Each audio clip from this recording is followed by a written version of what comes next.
I thought it was just another cleanup gig, easy money, no questions asked.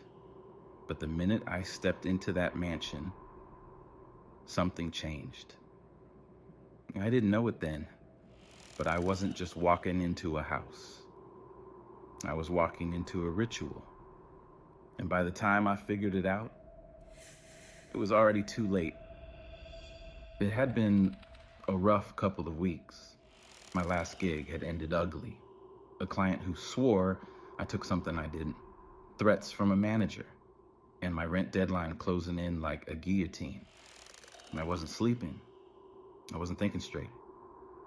So when my phone rang at 2:13 a.m. with no caller ID, I almost didn't pick up.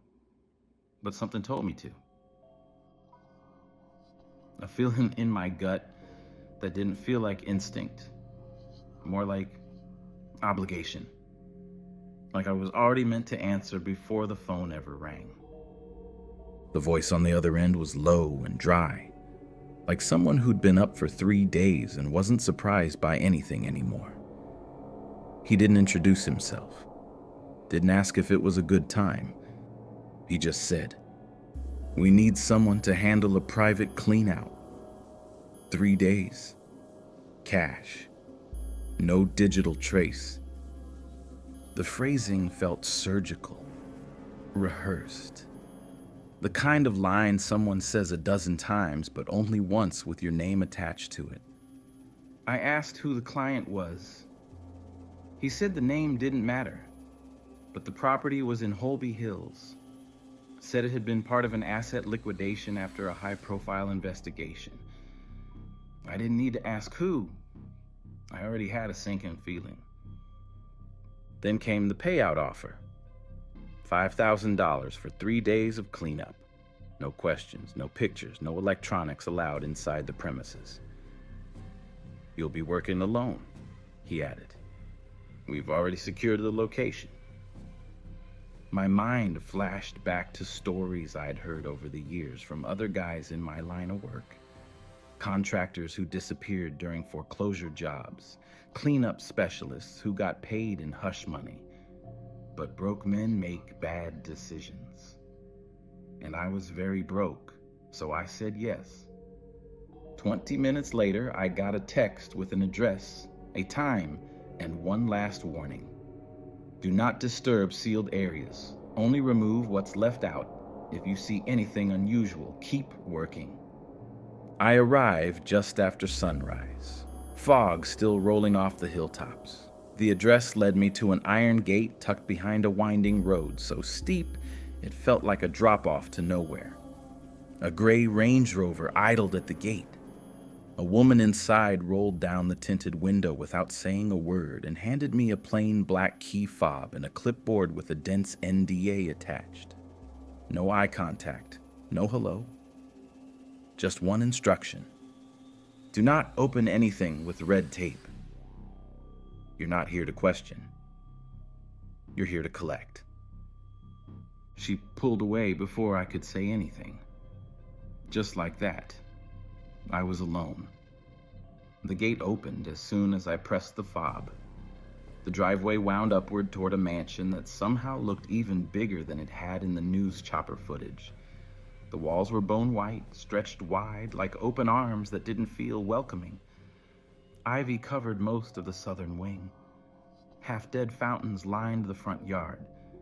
From the outside, it was grand. From the inside, it was something else entirely. The moment I stepped through the front door, it was like I'd entered a vacuum. No sound, no life. Just stillness so thick it pressed against my chest. The air smelled off, like wet concrete and old fruit, but sharper, metallic almost. Not quite blood, but not far from it either. I stood in the foyer and took it all in. Marble floors, chandeliers, grand staircases, and yet it felt like a shell, like whoever lived here had left their body behind.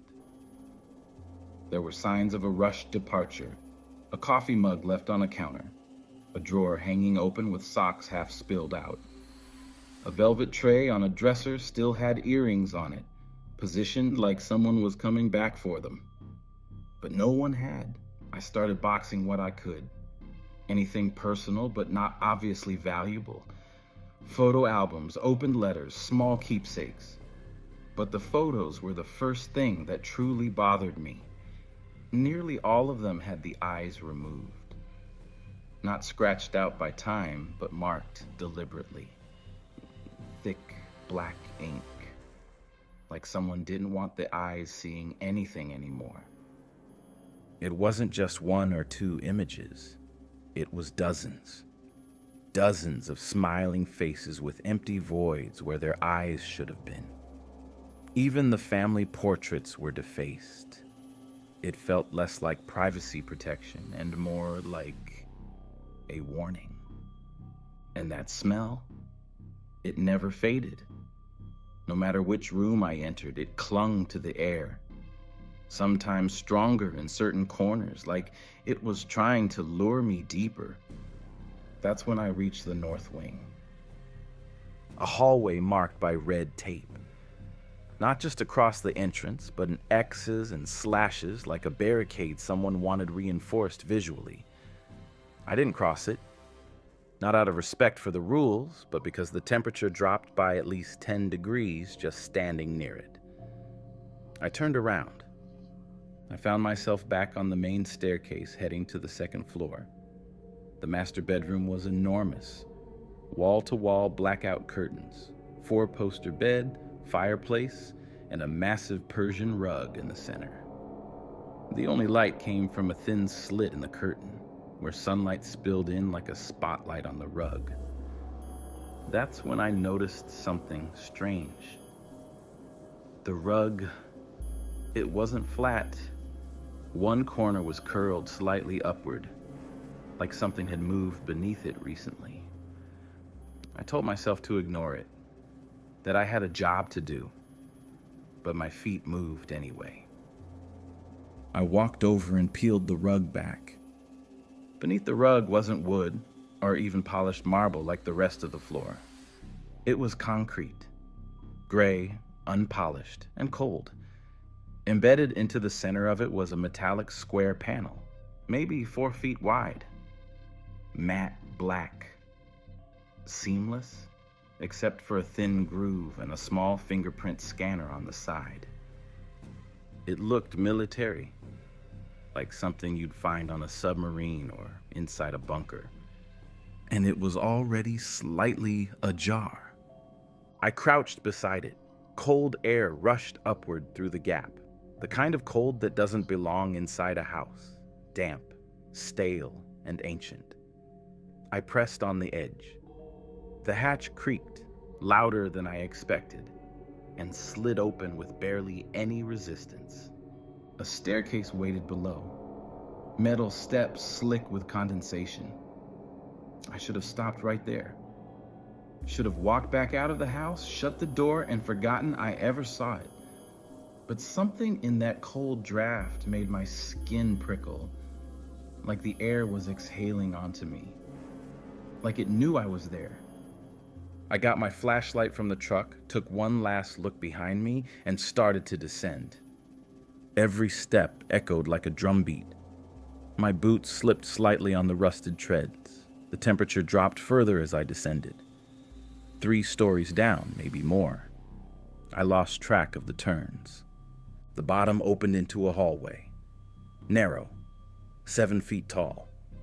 The walls were lined with soundproofing foam, the same kind you'd see in a music studio. But this stuff was old, torn in places, yellowed, and peeling off like dead skin. There was a smell down there, too. Not the same as upstairs. This was worse. Earthy and damp, like mold mixed with something chemical. Something wrong. Then I saw the photos. Dozens of them tacked into the foam with pushpins. Famous faces. Some I knew immediately. Musicians, actors, legends. Others were harder to place. Some looked like they were taken decades ago. All of them had one thing in common. Their eyes were violently scratched out. not inked, scraped, as if someone needed to erase them from the world. As I walked, I started to notice the names, scratched directly into the foam walls. In some spots, even carved into the drywall behind it. Handwriting varied, some neat and cursive, others jagged like they were carved in a panic. Names that carried weight. J. Timberlake, M. Jackson, H. Hefner, B. Knowles. Next to each, a date, a strange symbol, and one word. Initiated. That word echoed in my skull, like it didn't belong in a hallway, but in a church or a tomb. I turned back toward the stairwell, heart pounding, only to hear a sound I'll never forget. Clunk! The hatch slammed shut. I was sealed in. Then came the lights. One by one, small red bulbs embedded in the ceiling lit up the corridor in a row. Not all at once, sequentially, like they were guiding me deeper, like I didn't have a choice. And somewhere just beyond the wall, I heard it again. Laughter. Not the kind that brings joy, the kind that feels like it knows something you don't. I should have turned around. I should have pounded on the hatch, screamed until my throat bled. But I didn't. My feet moved forward, slowly, hesitantly, as if they weren't mine anymore. 'Cause in that moment, I knew something. I wasn't just cleaning a room. I was walking into something much older, and it had been waiting. The deeper I followed the red lights, the more I felt like the hallway was reshaping itself behind me. The walls seemed to close in, subtly narrowing every few steps. The foam soundproofing transitioned into thick, bare concrete. Cold droplets dripped from unseen pipes overhead, and the floor became slick in patches, like someone had tried to scrub something away and gave up halfway through. The silence wasn't empty. It was full of breath I couldn't hear, footsteps that didn't belong to mine, and that smell, that thick, sickly sweet scent that had haunted the house upstairs. It had changed. Down here it was sharper, richer, like it had aged, like it had fermented. Then came the toys, scattered across the concrete floor like forgotten offerings. A stuffed giraffe missing an eye, a baby's pacifier with what looked like tooth marks, a single pink shoe small enough to fit in the palm of my hand, its heel charred like it had been pressed against something burning. Every item looked decades old, faded and warped by time, and something far less natural. I picked up the baby's shoe out of instinct, like I needed to know more. Inside was a folded photograph. When I opened it, my heart nearly stopped. It was a photo of the master bedroom upstairs, the same exact layout I'd seen earlier that morning. The bed, the tray of jewelry, even the sun cutting through the curtains at the same angle. But in the doorway was me, standing, staring straight at the lens. Only I'd never been in that doorway. Not like that. Not at that angle. There was no camera when I was up there. No one else in the room. No reflection to capture. It wasn't a picture of something that had happened. It was a picture of something that was going to. The hallway took a slow curve. The walls began to pulse with warmth like they were breathing, contracting in sync with something deeper underground. And then the tunnel forked. 3 paths ahead, each one disappearing into shadow. Between them, a message etched into soot on the wall in oversized, childlike handwriting. Pick the right way or stay forever. Above each corridor was a different symbol. The left, a crown. The right, an open hand.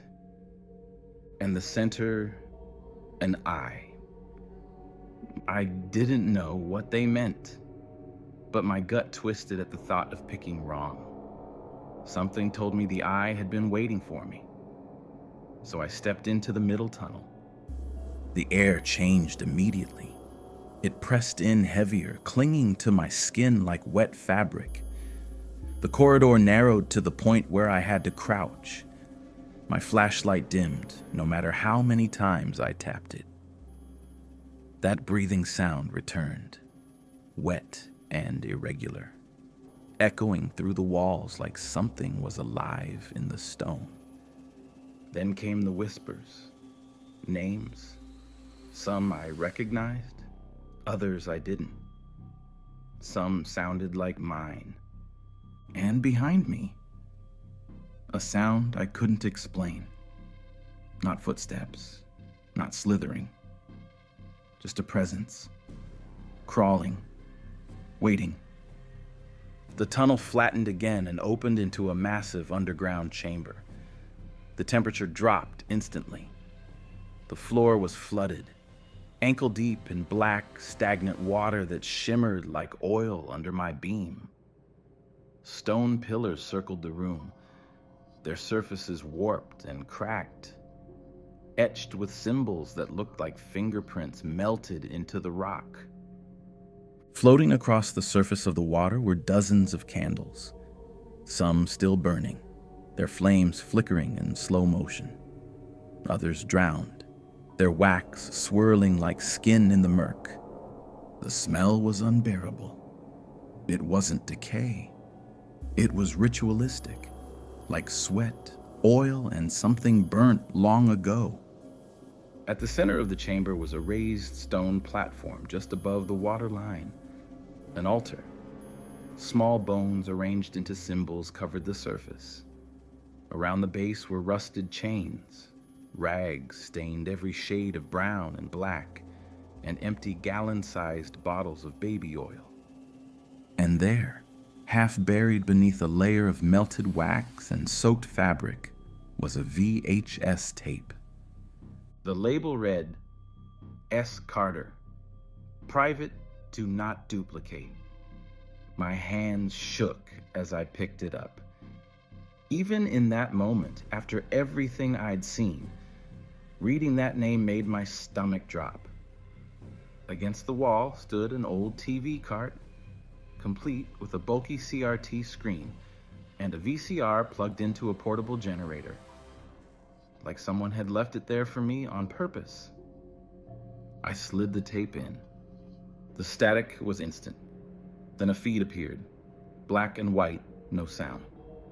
The room it showed looked like another section of the tunnel system. Same padded walls, same water pooling at the floor. And then he entered. It was him, or something that looked like him.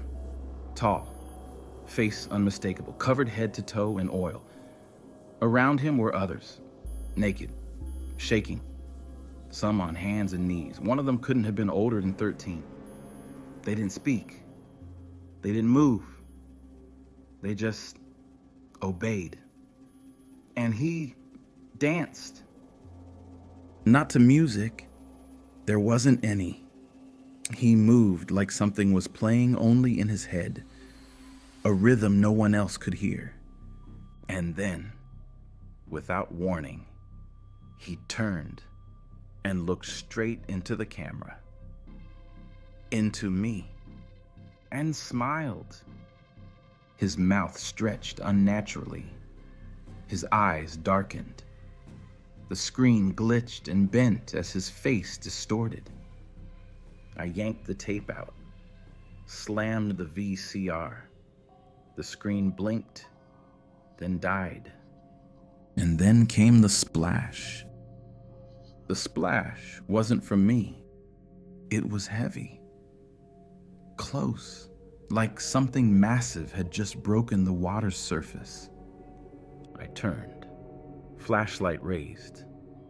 The water was rippling in slow, tight circles from the center of the chamber, but nothing was there. Then came the second splash. Closer. Still nothing. And that's when I saw it. Just beneath the surface. Still. Motionless, staring up. It wasn't a person. It wasn't even a creature. It was a presence, eyeless, masked, and as if it had been waiting for me to finish the tape before it revealed itself. Like watching was part of the ritual. The candle started to go out. Not from wind, not from motion, just darkness creeping in. I backed toward the altar, my breath ragged. My flashlight flickered once, then again, and then it died. Total black. I don't remember making the decision to run. My body just moved. I plunged back into the tunnel behind me, slipping on the wet concrete as I stumbled through pitch-black corridors that twisted in ways they hadn't before. The floor beneath me pulsed like a heartbeat, alive and annoyed. I whispered to myself, not real prayers, just fragments. My name, my mother's name. Anything to keep from listening to the sound growing behind me. Footsteps that weren't mine. Breathing that didn't come from lungs. Laughter, childlike and mangled, dragged across some broken speaker in reverse. And then came the mirrors. Dozens of them lined the walls now, old and cracked, smeared with age and something far darker. And in every single one, I saw a version of myself, but none of them were me. One stood perfectly still, eyes closed, mouth stretched wide in a scream I couldn't hear. Another was soaked in blood, face blank and unrecognizable. A third stared at me, smiling, slowly raising a hand, pointing. Behind me, I spun, flashlight barely glowing, and that's when I saw it. Not a man, not a shadow, something in between. Tall, thin, skin like ash, and those eyes, dark yellow. Not glowing, not bright, just wrong. Like they weren't meant to exist. Like they'd been pulled from something long dead and never meant to open again. It didn't move. It didn't need to. It saw everything. Me, my secrets, my thoughts. It wasn't just watching me.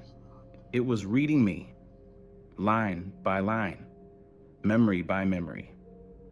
The walls pulsed. The floor beneath me throbbed with a deep, rhythmic beat, like a heartbeat, but slower, more deliberate. And then the voices started. Familiar voices. You knew. You went anyway.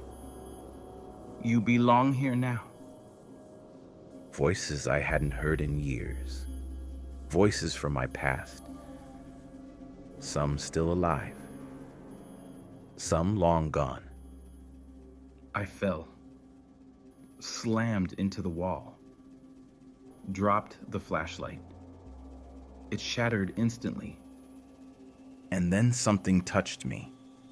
Thin. Cold. A hand on my back. I screamed. I ran. Not toward anything. Just away.